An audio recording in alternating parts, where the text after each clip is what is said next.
you see? I hit it! You hit it.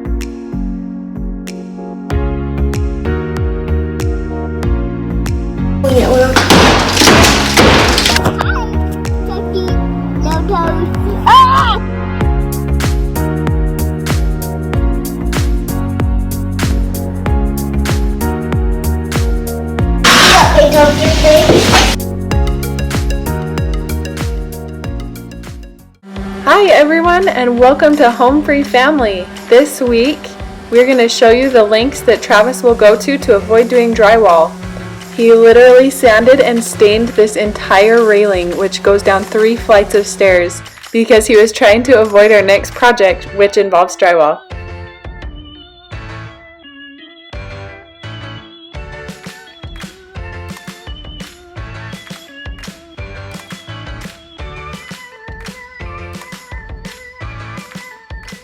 I'm actually really amazed by how fast Travis did this whole project. Not only did he have to sand the entire railing and the posts all the way down all the stairs, but then he also had to add a conditioner to every part of the railing that he was going to add stain to. Dad, is that our stain that we bought? Is that the stain?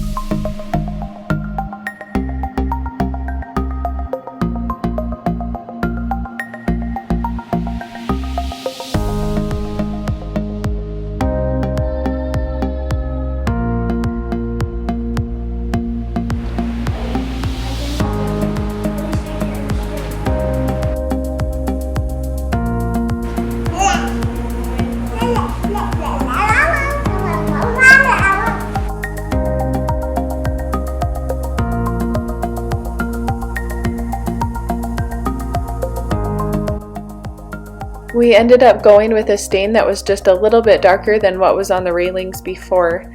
We wanted to have something dark to keep a little bit of contrast in the house, since we have the really light floors and the white walls.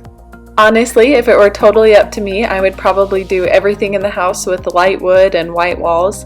And if it were totally up to Travis, he would do everything with dark wood and dark walls. Renovating 3 houses together has really helped us learn how to communicate to each other how much we hate each other's taste in home design.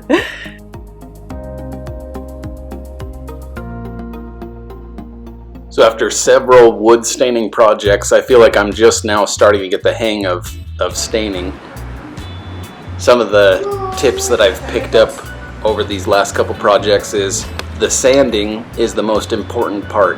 You have to make sure that everything's sanded as evenly and as cleanly as possible in order for the stain to take evenly. Another thing is wood conditioner on these hard woods like maple, which is what this is, really helps to blend in the stain and make it again not look blotchy or spotty. And the last tip that I have picked up doing these projects is that if you do the first coat of stain and there is a spotchy spot, or if it's not quite as dark as you wanted, you can always add more stain on a second coat and get it how you want it. You know, one more thought that I have here, guys, is don't be afraid to jump into your projects. I mean, if you sand it and you stain it and it looks terrible, you just sand it and try again. You learn from your mistakes. I've done that countless times, and it's frustrating and painful, but don't be afraid to jump into it. You can figure it out as you go. And there's a powerful sense of accomplishment that comes from finishing a project that you did with your own hands. One last thing, we have so many exciting projects coming up, so if you haven't already, please hit the subscribe button and also press the little bell, and it will notify you every time we post a video. Dang!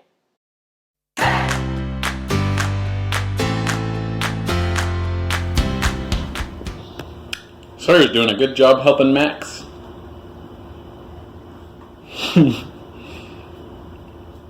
Maxie, keep your tongue in. Good job. We're all done. You help him brush his teeth almost every night, huh? Yep. Not really fun, but I do it. Yeah. Sawyer's nice, huh? Nah. Yeah.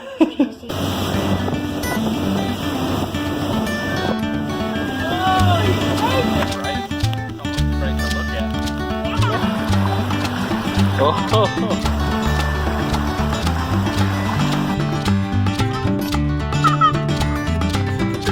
Oh no!